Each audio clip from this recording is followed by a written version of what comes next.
تو میں چاہوں گی کہ ہمارے لوگ بھی جانیں کہ کون ہوتا ہے نامہ نگار.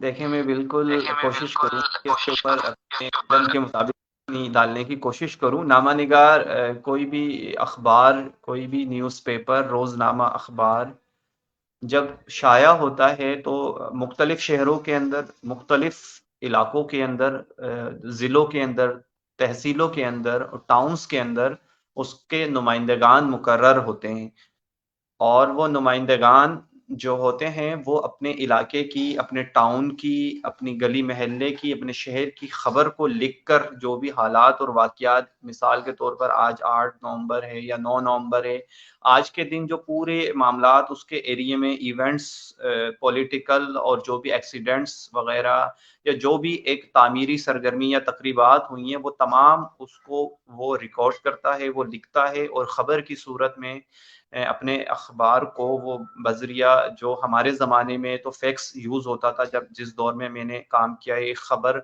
کو لکھنا صفحے کے اوپر قلم کے ذریعے، اور لکھنے کے بعد جو ہے اس کو فیکس کے تھرو جو ہے اپنے ادارے کو فارورڈ کرنا، اپنے اخبار کو فارورڈ کرنا. تو نامہ نگار اسی کو کہتے ہیں جو نمائندگان بطور رپورٹر متعین ہوتے ہیں اپنے علاقہ جات کے اندر. تو وہ ایک مکمل اپنے علاقے کو کور کر رہا ہوتا ہے، دیکھ رہا ہوتا ہے، اور جو ہے چیزوں کے ساتھ ٹچ میں رہتا ہے، تو وہ نامہ نگار کہلاتا ہے، جس کو ہم ایک دوسرے لفظ میں نمائندہ بھی کہہ سکتے ہیں. جی اندلیب صاحبہ. بالکل زبردست، بہت اچھے سے آپ نے ایکسپلین کیا، اور مجھے تو خیر پتا تھا، لیکن بہت سارے بچے بھی دیکھتے ہیں اور عموماً یہ ٹرمینالوجیز جو ہے بچوں سے مسنگ ہے. یہ چیز ابھی ہمارے سیلیبسز میں اور زبان میں مسنگ ہے. تو بہت اچھے سے آپ نے بتایا. اچھا مجھے بتائیں کہ اخبار میں جاب کرنا اور کسی اور پبلک سیکٹر میں جاب کرنا، کیا ڈفرنس ہے ان دونوں جابس میں، اور کیا رسپانسبلٹیز آپ سمجھتے ہیں کہ دونوں جابس کی ہوتی ہیں، کس طرح سے آپ اس کو بیلنس کرتے ہیں؟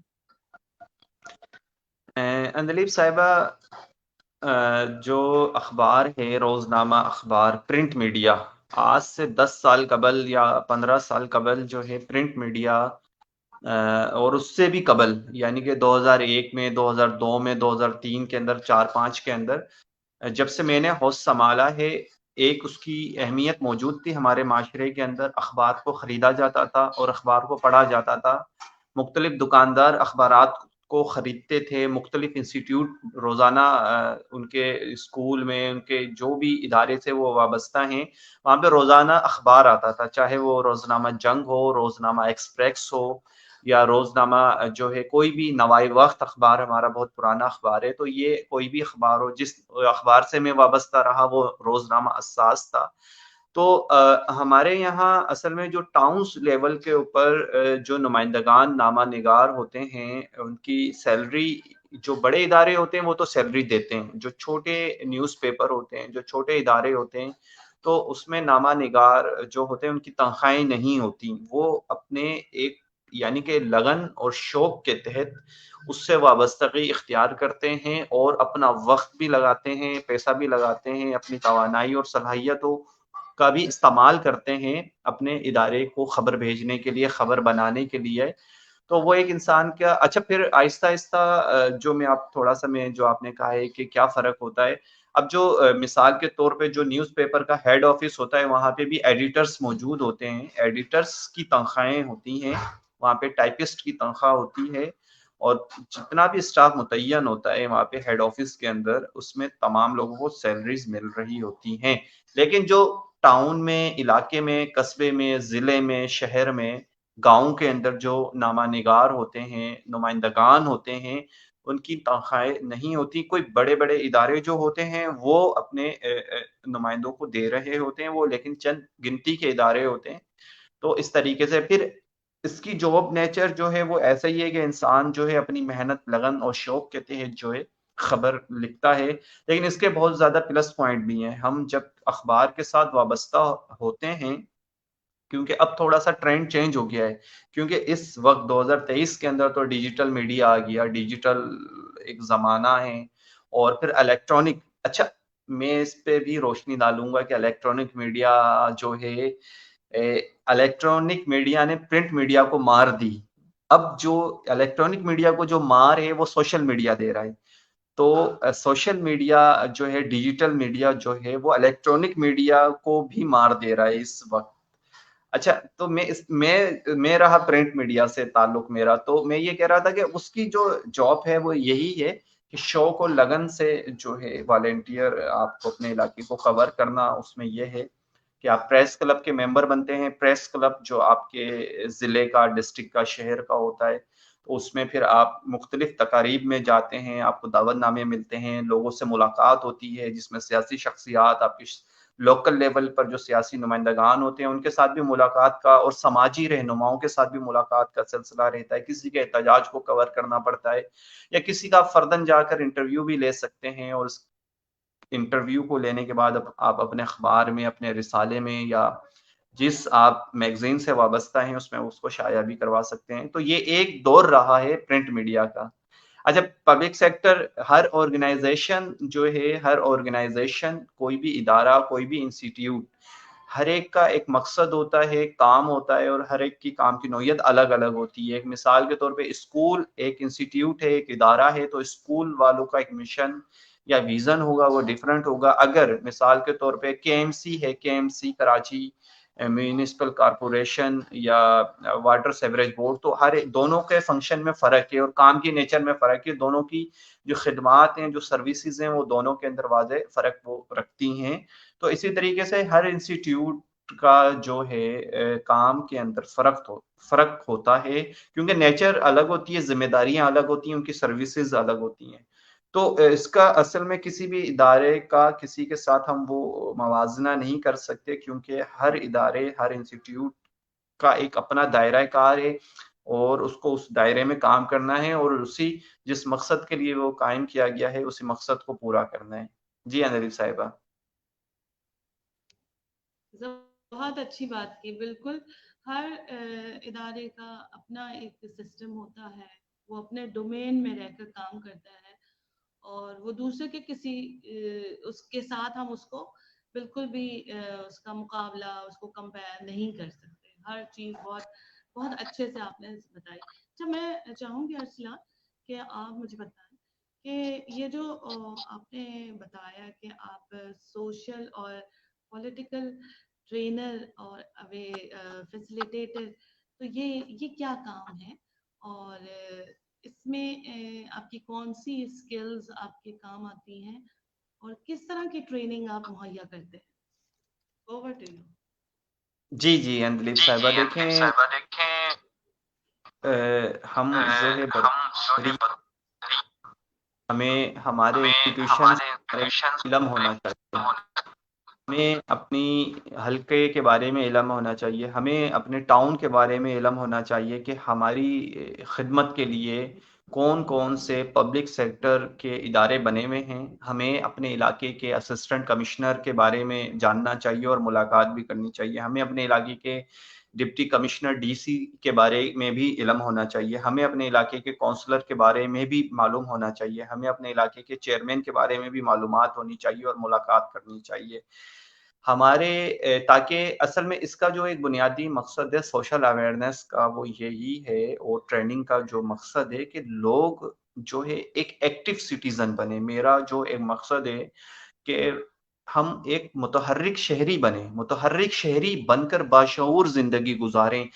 ہم لوگوں سے کٹ کر لا تعلق بن کر رہ کر نہ وہ رہیں, کیونکہ ہم ٹیکس پیئر ہیں. ہم جب ٹیکس ادا کرتے ہیں تو ہمیں اپنے ٹیکس کے بارے میں ہمیں معلوم ہونا چاہیے کہ ہمارے اوپر کون سا عملہ تعینات ہے, کون سا عملہ ہمارے جو ہے پانی کی سپلائی کے اوپر متعین ہے کہ ہماری گلی میں پانی آنا چاہیے, یا ہماری گلی کا گٹر لائن ٹھیک نہیں ہے, تو وہ کون سے ادارہ ہے, وہ کون سا انسٹیٹیوٹ ہے جو اس کو صاف کرنے کا, ٹھیک کرنے کا, اس کو ریپیئر کرنے کا ذمہ دار ہے. تو اس چیز کا ہمیں سوشل اویئرنیس کا جو مقصد ہے وہ یہی ہے کہ ہم ایکٹیو سٹیزن بنیں, بطور ذمہ دار شہری بن کر لا تعلق کی خود غرضی اور اپنی ایک مصروف زندگی سے ہٹ کر بھی تھوڑا سا یعنی کہ لوگوں سے کنیکٹ ہوں, اور اپنے آپ کو سماجی لوگوں کے ساتھ ملیں جھلیں, معلومات رکھیں, کیونکہ لاشعوری زندگی جو ہے کسی بھی قوم اور کسی بھی علاقے کے لیے ایک جو ہے موت کی مانند ہوتی ہے، اور لاشعوری زندگی سے پورے اس سوسائٹی کی ترقی رک جاتی ہے، اس کی ساخت خراب ہو جاتی ہے، وہ جو ہے جو کیا کہتے ہیں اس کو، عدم استحکام کا شکار ہو جاتا ہے۔ اس کی وجہ یہ ہے کہ لوگ دلچسپی نہیں لیتے۔ جب تک لوگ، انسان، ہم لوگ جتنے بھی انسٹیٹیوشنز ہیں ہمارے بنے ہوئے اس وقت، وہ دراصل آپ کے اور ہمارے پورے لوگوں کے ٹیکس سے بنائے گئے ہیں، اور ان کی تنخواہیں ہم ٹیکس سے ہمارے ٹیکس سے ادا کی جا رہی ہے، تو دراصل وہ ہماری خدمت کے لیے بنائے گئے ہیں۔ تو ہمیں اصل میں ان کو ٹچ کرنے کی ضرورت ہے، ان سے ملاقات کرنے کی ضرورت ہے، ان کے ساتھ بات چیت کرنے کی ضرورت ہے پازیٹیو وے کے اندر،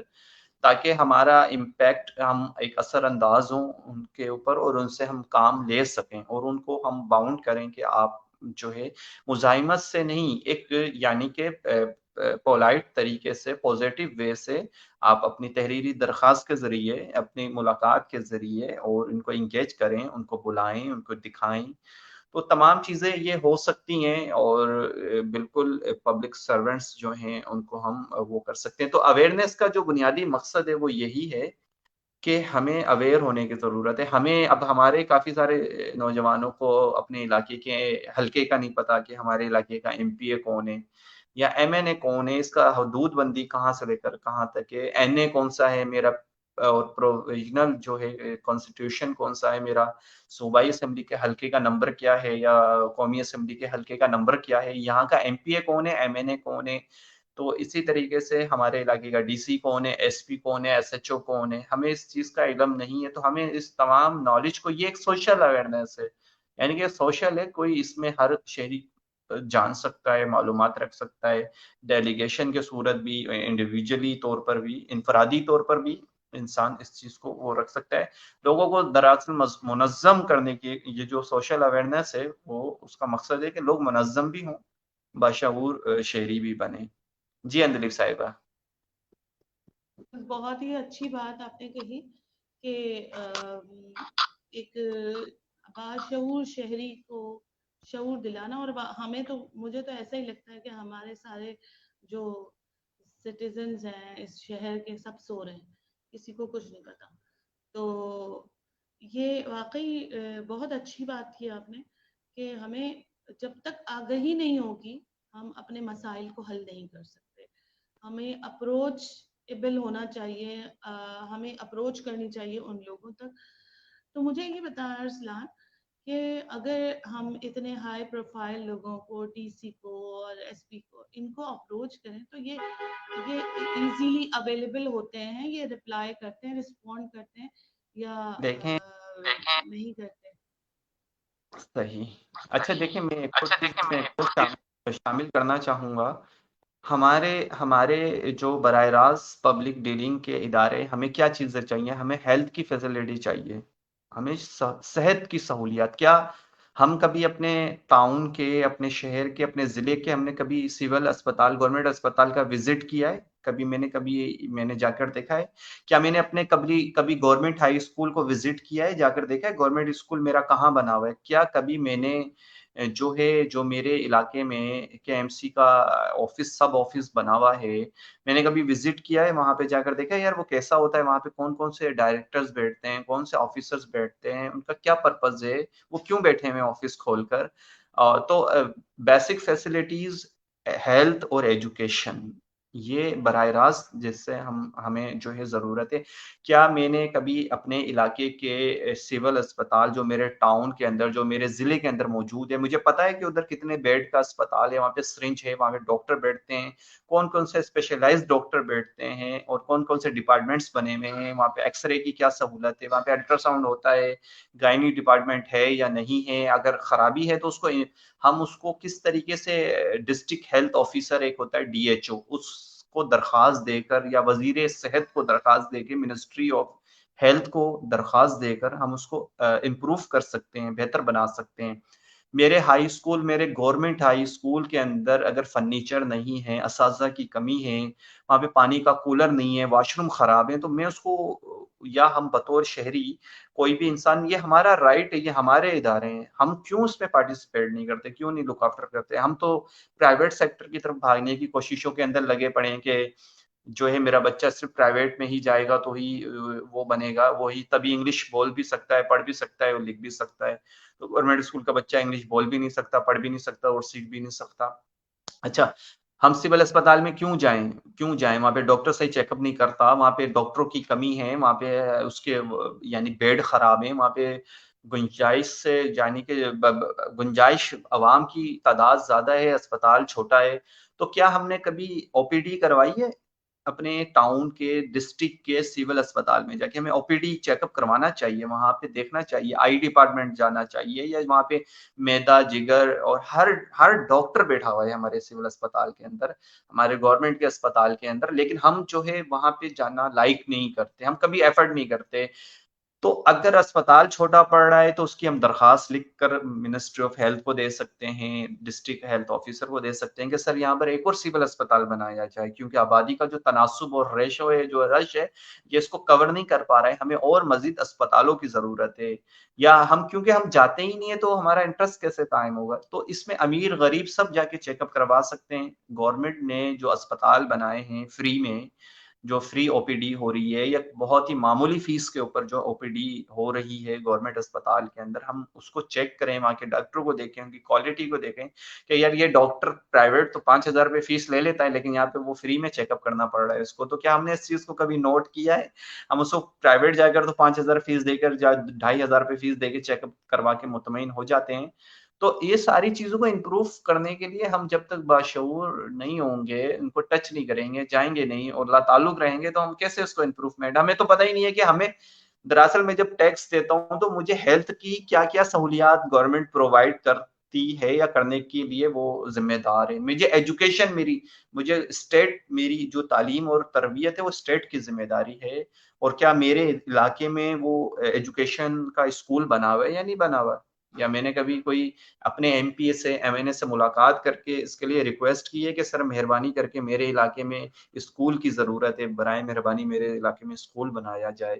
یا میرے علاقے میں پانی نہیں آ رہا، کیا میں نے اپنے ایم پی ایم این اے سے کبھی ملاقات کر کے ریکویسٹ کی ہے، یا کے ایم سی کے آفیسر کو تحریری درخواست دی ہے کہ سر ہمارے علاقے میں پانی نہیں آتا، یا ہماری طرف سے درخواست لیجیے، مہربانی کر کے ہماری پانی کی جو لائن ہے اس کو درست کرا کے پانی کو بحال کروایا جائے؟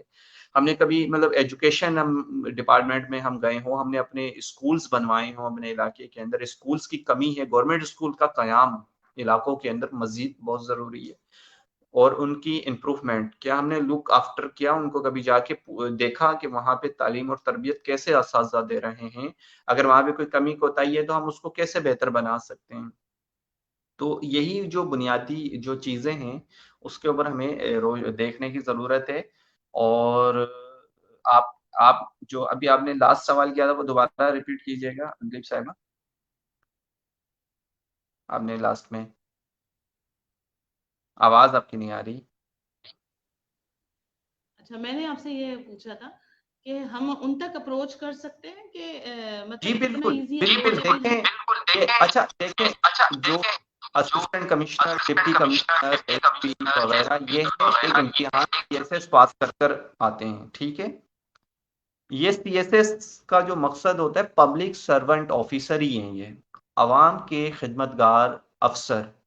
تو یہ ایک ایک شہری کے ذمہ دار ہیں، جان مال عزت آبرو اور ان کو فیسلیٹیٹ۔ اصل میں افسروں کو تعینات کرنے کا مقصد کیا ہے؟ اس ایریے کے اندر، اس ٹاؤن کے اندر، اس ضلع کے اندر لوگوں کو فیسلیٹیٹ کرنا ہے، ان کے مسائل کو حل کرنا ہے۔ کیا مسائل کو حل کرنا ایم پی ایم این اے کی ذمہ داری ہے، یا ڈپٹی کمشنر کی ذمہ داری ہے، ڈی سی کی ذمہ داری ہے، ڈی سی او کی ذمہ داری ہے، یا اسسٹنٹ کمشنر کی ذمہ داری ہے؟ مجھے یہ بتائیں آپ۔ تو یہ دراصل ہم ان کو اپروچ بھی کر سکتے ہیں، ہم ان کے آفس بھی جا سکتے ہیں، ان سے ملاقات بھی کر سکتے ہیں، ہم ان کو درخواست بھی لکھ کر دے سکتے ہیں۔ دراصل یہی ہم سی ایس ایس کیوں پاس کرتے ہیں، ہم سی ایس ایس پاس کر کے یہ کیوں آ رہے ہیں افسر، اور یہ گورنمنٹ سے کس چیز کی تنخواہ لے رہے ہیں؟ دراصل یہ اسی چیز کی تنخواہ لے رہے ہیں، ان کو فیسلیٹیٹ کرنا ہے، انہیں سہولیات دینا ہے۔ براہ راست MP MNA ذمہ دار نہیں ہے ہمارے مسائل کے حل کے لیے، براہ راست یہ ادارے ذمہ دار ہیں جن کو ہم اپروچ نہیں کرتے۔ DHO ڈسٹرکٹ ہیلتھ آفیسر بھی BPS 18 19 20 گریڈ کا آفیسر ہر ضلع کے اندر تعینات ہے، تو اس کی کیا ڈیوٹی ہے کہ سول اسپتال جو اس کے ڈسٹرکٹ اس کے ٹاؤن میں بنے ہوئے ہیں انڈر، وہاں پہ امپروومنٹ لے کر آئے، دوائیوں کی ضرورت ہے تو دوائیاں پرووائڈ کروائے، اسٹاف کم ہے تو اسٹاف کو وہ پورا کرے، ریکروٹمنٹ کر کے بھرتی کرے۔ یہ ان کی ذمہ داری ہے بنیادی طور پہ۔ جو انتظامیہ مینجمنٹ کی کیا ڈیوٹیز ہیں، DC کی، DHO کی، اور ان کی کیا ڈیوٹیز ہیں، وہ یہی ہے لوگوں کو بیسک فیسلٹیز ان کی ذمہ داریوں میں شامل ہے بنیادی طور پر۔ تو ان کو یہ کیوں نہیں ملیں گے؟ یہ بالکل ملیں گے، ویلکم کریں گے۔ ہمیں جا کے پہلے ملنا چاہیے کہ میرے ٹاؤن کا، میرے ضلع کا DC آفس ہے کدھر، اور ہم کسی طریقہ کار سے ملیں، ہم ان کو اپنے علاقے میں بھی انویٹیشن دے سکتے ہیں۔ دراصل ہمیں یہ شعور ہونا چاہیے کہ دراصل یہ لوگ افسری کا امتحان پاس کر کے افسر بنے ہیں ہماری خدمت کے لیے۔ آپ سمجھ رہے ہیں؟ BPS 17 کے اوپر کوئی بندہ تعینات ہوتا ہے تو اس کی کیا ڈیوٹی ہے، وہ کیوں BPS 17 کی تنخواہ لے رہا ہے اور فیسلٹیز لے رہا ہے گورنمنٹ کی، تو اس کی بنیادی کیا ڈیوٹی ہے اپنے علاقے میں۔ زبردست، بہت ہی آپ نے جو آج معلومات دی ہے ارسلان، میں آپ کو سچ بتاؤں بہت ساری چیزیں مجھے بھی نہیں پتا تھی کہ ہم اس طرح اپروچ کر سکتے ہیں اور کس شخص کی کیا ذمہ داریاں ہیں۔ تو ویری فروٹفل سیشن، مجھے بہت اچھا لگا کہ میری اپنی نالج میں، اور یہ بہت ضروری ہے کہ ہمیں، اور واقعی آپ بہت زبردست کام کر رہے ہیں، یہ اویئرنیس کا کام لوگوں کو شعور ہی نہیں ہے۔ ہم لوگ اصل میں اپروچ اس وقت کرتے ہیں جب ہم کرائسس میں آ جاتے ہیں، جب ہم مشکل میں آ جاتے ہیں، اور پھر ہم جا کے اپنا غصہ اس پہ نکالتے ہیں، تو وہ ظاہر سی بات ہے وہ چیز جو ہے صحیح ہونے کی بجائے خراب ہو جاتی ہے۔ تو آپ بہت زبردست کام کر رہے ہیں ارسلان، اویئرنیس بہت ضروری ہے ہماری سوسائٹی کے لیے، اور ریئلی بہت ساری چیزیں آج مجھے پتا چلی ہیں، اس سے پہلے نہیں پتا تھی۔ اچھا میں نے اتنا کچھ پڑھ لیا۔ اچھا جی بہت شکریہ آپ کا۔ ایک اور چیز شامل کرنا، جی، ایجوکیشن ڈپارٹمنٹ جو ہے گورنمنٹ آف سندھ کا یا فیڈرل گورنمنٹ کا، جو ہمارے پاس پرائیویٹ جتنے بھی اسکولز ہیں ان کی رجسٹریشن ہوتی ہے، ان کے ایک ڈائریکٹر ہوتے ہیں۔ اسی طریقے سے جو گورنمنٹ اسکول جہاں جہاں بنے ہوئے اس کے اوپر DEO ڈسٹرکٹ ایجوکیشن آفیسر متعین ہوتے ہیں۔ یہ افسر بھی پبلک سروس کمیشن کا امتحان پاس کر کے تعینات ہوتے ہیں، اور ان کی ذمہ داری ہوتی ہے کہ گورنمنٹ اسکولز کے اوپر جو DEO تعینات ہوتے ہیں، گورنمنٹ اسکول کو فیسیلیٹیٹ کریں، اس کی تعمیر، تزئین اور آرائش، اسٹاف کی کمی کی یہ ذمہ دار ہیں، اور اس کو امپروو بہتر بنانے کے لیے یہ افسران تعینات ہوتے ہیں۔ اسی طریقے سے ان کا ایک پوری ٹیم اسٹرکچر ہوتا ہے، یعنی کہ مینجمنٹ اسٹرکچر ہوتا ہے، ٹیم بنی ہوئی ہوتی ہے۔ تو آخری جو لیول ہوتا ہے وہ ہوتا ہے سیکرٹری ایجوکیشن، اور سیکرٹری کے اوپر منسٹر ہوتا ہے، لیکن نیچے پوری ایک ٹیم ہوتی ہے ڈسٹرکٹ لیول کے اوپر، اور ڈویژن لیول پر ڈائریکٹر ایجوکیشن ہوتے ہیں، اور ہر ضلع میں ڈسٹرکٹ ایجوکیشن آفیسر ہوتے ہیں۔ اسی طریقے سے پرائیویٹ اسکول کو چیک کرنا، ایک پرائیویٹ انسٹیٹیوشن کی پورا یہ ایجوکیشن ڈپارٹمنٹ کے انڈر جتنا بھی پرائیویٹ اسکولز کسی بھی علاقے میں کام کرتے ہیں تو ان کی ایفیلیشن اور رجسٹریشن وہاں سے ہوتی ہے۔ چیک آؤٹ کرنا پرائیویٹ انسٹیٹیوشن کو ایجوکیشن کے اس سیل کی اس کی ذمہ داری ہوتی ہے، وہ چیک آؤٹ کرے، یا وفاق کے اگر وہ انڈر اسکولز ہیں تو وہ چیک آؤٹ کریں۔ تو میں یہی کہہ رہا ہوں کہ جتنے بھی سیٹ ہمارے یہاں ادارے بنے ہوئے ہیں اس کے اوپر جو ہے یہ ادارے جو ہے موجود ہیں، اور ان کی ذمہ داریوں میں یہ چیزیں شامل ہیں کہ اس کو امپروو کریں، بہتر بنائیں، کوئی خامی کوتاہی ہے تو اس کو دور کرنے کے لیے جو ہے عملی طور پہ کوشش کریں، کیونکہ لوگ اپروچ نہیں کرتے تو وہ کام کیسے کریں گے؟ لوگوں کو ان کے بارے میں نالج ہی نہیں ہے کہ یہاں پہ جو مسئلہ ہے اس کے لیے کون سے افسر کے پاس جانا چاہیے، کس ڈپارٹمنٹ میں ہمیں جانا چاہیے، کہاں ہم اپلیکیشن دیں گے۔ تو امپروو وہ لوگ تو اس کے اوپر پھر وہ از خود کام کرتے نہیں ہے، لیکن اخلاقی طور پر تو از خود جو ہے وہ ذمہ داری ان کی ذمہ داری ہے، ڈیوٹی ہے کہ وہ 2-3 لاکھ روپے تنخواہ، گاڑی، بنگلہ جو لے رہے ہیں افسر 17ویں 18ویں 19 اسکیل میں، وہ خود وزٹس کریں, امپروو کریں, لوگوں کو کمپلینس نہ کرنا پڑے بلکہ وہ خود اپنی اداروں کے اندر خامیوں کو دیکھ کر اس کو کل کریں, اس کو ختم کر کے اس کو امپروو بنائیں. تو اصل CSS جو یہ سینٹرل سپیریئر جو ایگزام ہے افسری کا, کہ افسر آپ کیسے بھرتی ہو سکتے ہیں پاکستان کے کسی بھی سرکاری ڈپارٹمنٹ کے اندر, گورنمنٹ ڈپارٹمنٹ کے اندر, تو وہ ان کی ذمہ داری تو بنیادی طور پر یہی ہے. اور ہر چیز کا سرکاری طور پر گورنمنٹ ادارہ موجود ہے چیک اینڈ بیلنس کا. جی اندلیب صاحبہ.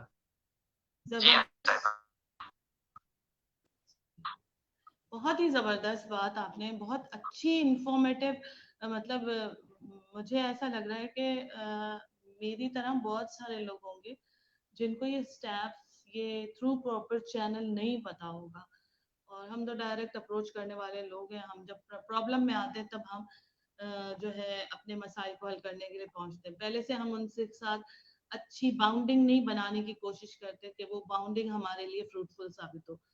تو میں ارسلان ایک اور سوال آپ سے کرنا چاہوں گی. آپ بڑا اچھا سوشل ورک کر رہے ہیں, یہ ایک سوشل ورک ہی ہے ایکچولی. تو آپ اپنی جاب کے ساتھ یہ کر رہے ہیں, اس کے ساتھ پھر آپ نے والنٹیئرلی TCF کے ساتھ بھی کام کیا جو کہ ان کا ریبر پروگرام تھا. تو اس میں آپ نے اپنے آپ کو کیسے انڈلج کیا, کس طرح سے ان کے ساتھ کنیکٹ کیا, اور کیا آپ کو وہ کچھ پے کیا جاتا ہے یا جسٹ آپ والنٹیئر کے طور پہ ہی وہ کام کرتے ہیں؟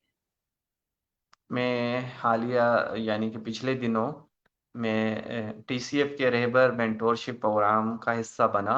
6 ہفتوں کے اوپر مشتمل یہ پروگرام تھا اور سیٹرڈے کو جانا ہوتا ہے اسکولز کے اندر. TCF کے پورے پاکستان میں 1800 اسکولز ورکنگ کر رہے ہیں ان ایریاز کے اندر جو بیک ورڈ ایریاز ہیں, اور اچھی ایجوکیشن کو یہ پرووائڈ کرنے کی کوشش کر رہے ہیں TCF والے. تو ایسے پسماندہ علاقے جہاں کے لوگ اپنے بچوں کو میں اچھی تعلیم نہیں دلوا سکتے, یا ان کے بچوں کا یعنی کہ ضائع ہو رہی ہے نا, وہ ہماری نیشن ہے, وہ ہمارا فیوچر ہے وہ بچے بھی, تو ان کو ایک بہتر تعلیم و تربیت دینے کے لیے TCF نے جو اسکولز بنائے ہوئے ہیں, تو اس میں یہ مینٹورشپ پروگرام ہے. رہبر جو پروگرام ہے اس کا جو بنیادی طور پہ مقصد ہے کہ بچوں کے اندر پازیٹیو تھنکنگ کو پیدا کرنا, مثبت سوچ کو پیدا کرنا, اور ان کی صلاحیتوں کو بہتر بنانا, یعنی کہ ان کی سوچنے کی صلاحیت کو بھی امپروو کرنا. اور اس کا ایک پورا اورینٹیشن ہوتا ہے. اس کے علاوہ اس میں جب ہم ہر سیٹرڈے کو کوئی بھی فرد اس میں جائے گا تو اس کو پوری ایک بریفنگ دی جاتی ہے. اس میں کوآرڈینیٹر ہوتے ہیں, وہ پورا پروگرام سمجھاتے ہیں, بتاتے ہیں, ایکٹیویٹیز ہوتی ہیں, سرگرمیاں ہوتی ہیں. تو وہ پوری سرگرمیاں جو ہے اس میں بتائی جاتی ہیں کہ ہم کس طریقے سے زندگی میں اس بچے کے اندر یہ تھنکنگ ڈالی جاتی ہے, یا سوچ اس کے ذہن کو کھولا جاتا ہے کہ آپ کس طریقے سے آپ کوئی بھی خواب دیکھیں اور اس خواب کو آپ کیسے پورا کر سکتے ہیں, اس کو آپ کیسے مسلسل ایک اس میں ہے عمل کے بعد محنت اور کوشش, لگن, اور جو ہے آخری جو ایک ہوتی ہے انسان کی منزل, تو آپ اس کو کس طریقے سے حاصل کر سکتے ہیں اور پہنچ سکتے ہیں. اس کے لیے آپ کو کیسے اسٹرگل کرنا پڑے گی, اس کے لیے کتنی آپ کو محنت کرنی پڑے گی. تو وہ پازیٹیو تھنکنگ کا ایک پروگرام ہے, رہبر پروگرام مینٹورشپ کا. تو اس میں کوئی یعنی کہ پیسے وغیرہ وہ نہیں دیتے ہیں. والنٹیئر جو لوگ بھی اس میں شوق اور لگن رکھتے ہیں, وہ کسی بھی شعبے سے وابستہ ہوں, وہ اس میں والنٹیئر حصہ لے سکتے ہیں. اپنے رجسٹریشن ان کے فیس بک پیج کے اوپر جا کے کروا سکتے ہیں.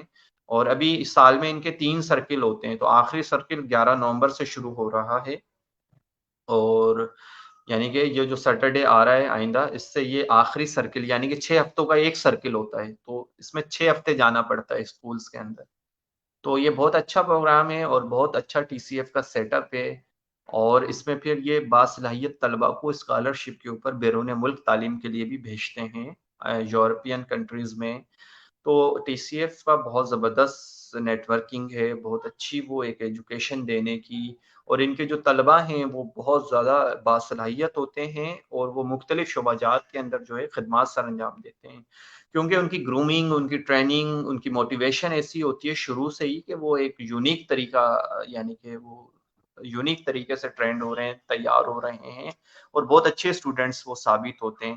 تو ان کے اسٹوڈنٹس جو ہے مختلف اسکالرشپس کے اوپر TCF کے تھرو یورپ کے تعلیمی اداروں میں بھی گئے ہیں، پاکستان کے مایہ ناز اداروں میں بھی اسکالرشپس پر وہ اسٹوڈنٹس اسٹڈی حاصل کر رہے ہیں، یعنی کالجز سے پڑھنے کے بعد اچھی معیاری یونیورسٹیز میں بھی، کیونکہ ٹی سی ایف ان اسٹوڈنٹس کو چھوڑتا نہیں ہے، وہ آخر تک جو ہے نا پورا وہ ان کو فیسیلیٹیٹ کرتا ہے، سہولیات دیتا ہے، اور ان کو جہاں تک تعاون ہوتا ہے ٹی سی ایف وہ کرتا ہے مکمل ذمہ داری کے ساتھ۔ بہت زبردست آپ نے یہ بتایا، اور خیر ابھی تو میں تھوڑی بزی ہوں، نہیں تو میں بھی اس رہبر پروگرام کا ضرور حصہ بننا چاہوں گی۔ آئندہ سال 2024 میں آپ اس کا حصہ بن انشاءاللہ۔ تو اس کے ساتھ ہی ہمارے آج کے پروگرام کا وقت بھی ختم ہوتا ہے۔ میں چاہوں گی ارسلان کوئی آپ کا میسج ہو جو میرے ویورز تک پہنچے اس اویئرنیس کے حوالے سے کہ اویئرنیس کتنی ضروری ہے۔ جی اندلیب صاحبہ، بہت شکریہ آپ کا۔ میں یہی میسج دینا چاہوں گا کہ ہمیں جب ہم کوئی بھی ہماری یوتھ کو چاہیے کہ وہ ساتھ ساتھ اپنے جغرافیے کے بارے میں معلومات رکھیں، اپنے شہر کے بارے میں معلومات رکھیں، اپنے بارے میں معلومات رکھیں کہ بھئی میں کون ہوں، میں کہاں سے آیا ہوں، میرے اجداد کہاں سے تعلق رکھتے تھے، اور کہاں کہاں انہوں نے سفر کیا، انہوں نے کیا کیا مشکلیں جھیلی ہیں، اپنے اجداد کے بارے میں معلومات رکھیں، اپنے بارے میں معلومات رکھیں، اپنے علاقے کے جغرافیے کے بارے میں معلومات رکھیں۔ پھر جو انسٹیٹیوشنز ہیں، یہ انسٹیٹیوشنز کے بارے میں معلومات رکھیں کہ یہ انسٹیٹیوشن جو ہے ان کا پرپس کیا ہے، یہ کیوں بنائے گئے ہیں، کون کون سے ادارے بنے ہوئے ہیں ہمیں فیسیلیٹیٹ عوام کو سہولت دینے کے لیے، کون کون سے ادارے بنائے گئے ہیں، کون کون سے سرکاری ڈپارٹمنٹس موجود ہیں جو ہمیں فیسیلیٹیٹ کر رہے ہیں اور جن کی ڈیوٹیز میں یہ شامل ہے۔ تو ہمیں ایک ایکٹیو سٹیزن بن کر زندگی گزارنے کی ضرورت ہے، اور ہر چیز کی ہمیں ذمہ داری ہم حکمرانوں پہ تھوپ دیتے ہیں، ایسا نہیں ہے۔ ہر چیز ایک اسٹرکچر بنا ہوا ہے، آرگنائزیشنل اسٹرکچر ہے پورے پاکستان میں، اور بیسک جو ہمارا تعلق جو بنتا ہے وہ ہمارے اوپر 18-19 گریڈ کے افسر اور اس کی ٹیم کی ذمہ داری بنتی ہے، ہمیں وہ فیسیلیٹیٹ کریں، وہ ہمارے مسائل پانی، بجلی، گیس کے یا ہمارے ہیلتھ کے ایشوز اور ایجوکیشن کے ایشوز اور پرووائڈ کرنا ان کی ذمہ داری میں۔ اسی طریقے سے یہ اسٹرکچر پھر اوپر تک جاتا ہے۔ تو یہ اصل میں ہمیں نالج رکھنے کی ضرورت ہے، اور ہمیں لوگوں کے ساتھ کنیکٹ ہونے کی ضرورت ہے، ہیلو ہائی رکھیں، اپنے محلے داروں کی خبر گیری رکھیں۔